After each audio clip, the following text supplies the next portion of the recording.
حج کے فرائض اور ارکان کے حوالے سے تفصیل یہ ہے کہ حج میں دو چیزیں فرض ہیں جنہیں حج کے رکن بھی کہا جاتا ہے.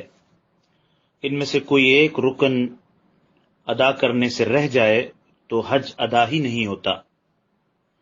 نمبر 1 وقوف عرفہ، نمبر 2 طواف زیارت.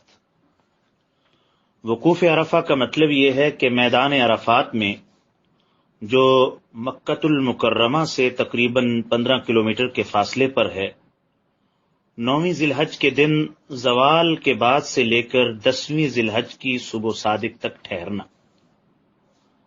اب وقوف عرفہ کے ادا کرنے میں مختلف درجات اور مختلف تفصیلات ہیں جو آپ کے سامنے پیش کی جا رہی ہیں.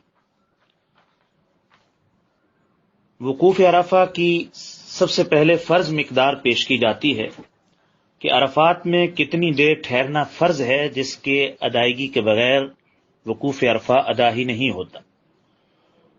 تو فرض مقدار میں تفصیل یہ ہے کہ 9ویں ذی الحجہ کو زوال آفتاب کے بعد 10ویں ذی الحجہ کی صبح صادق تک کسی بھی وقت میدان عرفات میں ٹھہرنا، خواہ وہ ٹھہرنا جس کو عربی میں وقوف کہتے ہیں 1 سیکنڈ اور 1 منٹ کے لیے ہی کیوں نہ ہو، فرض ہے. اس وقت میں یہ وقوف کرنے والا خواہ پیدل ہو یا سواری پر ہو، اپنی مرضی سے آیا ہو یا کسی نے زبردستی میدان میں پہنچایا ہو، جاگتے ہوئے، سوتے ہوئے، ہوش کی حالت میں، بے ہوشی کی حالت میں، زمین پر ہو یا ہیلی کاپٹر میں ہو، کسی طرح سے بھی ہوائی جہاز پر سوار ہو کر گزرے، ہر حالت میں اس کے وقوف کا یہ فرض ادا ہو جاتا ہے. لیکن اگر کوئی شخص اس وقت میں لمحہ بھر کے لیے بھی کسی بھی طرح سے میدان عرفات میں نہیں آیا تو اس کا یہ وقوف ادا نہیں ہوگا. فرض مقدار کے بعد اس کی واجب مقدار کیا ہے؟ 9ویں ذی الحج کو زوال سے لے کر غروب آفتاب تک میدان عرفات میں وقوف کرنا یہ واجب ہے.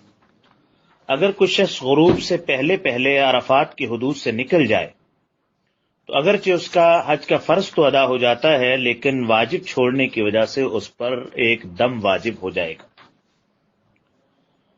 اور تیسری مستحب مقدار یہ ہے کہ میدان عرفات میں کھڑے ہو کر وقوف کرنا، دعاؤں میں مشغول رہنا مستحب ہے. جبل رحمت کے قریب وقوف کرنا مستحب ہے، مگر اس پر چڑھنا کوئی ثواب کی چیز نہیں. اور آج کل کے حالات میں جبل رحمت، موسم کی شدت اور وہاں ازدحام اور رش کی وجہ سے مناسب یہ ہے کہ وقوف اپنے خیموں میں کیا جائے. وہاں جو اس کو خشوع حاصل ہوگا عبادت میں، وہ ظاہر ہے رش میں اور گرمی کو شدت میں وہاں حاصل نہیں ہوگا. اس لیے بہتر یہ ہے کہ اپنے خیموں میں رہ کر دعاؤں میں، مناجات میں غروب آفتاب تک مصروف رہے. حج کا دوسرا فرض طواف زیارت ہے. اس کا ایک نام طواف افاضہ بھی ہے. طواف زیارت کے لیے جو جائز وقت ہے وہ 10ویں ذی الحجہ کی صبح صادق سے شروع ہوتا ہے. 10ویں ذی الحج کی صبح صادق سے لے کر 12ویں ذی الحجہ کے غروب آفتاب تک کسی بھی وقت طواف زیارت کرنا جائز ہے.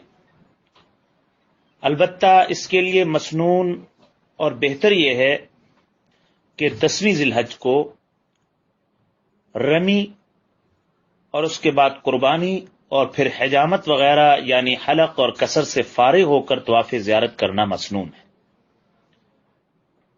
12ویں ذی الحج کے بعد غروب آفتاب ہونے کے بعد تک اس کو مؤخر کرنا بغیر کسی عذر کے یہ مکروہ تحریمی ہے. اگر کسی نے ایسا کیا تو اس تاخیر کی وجہ سے اس پر دم واجب ہو جائے گا.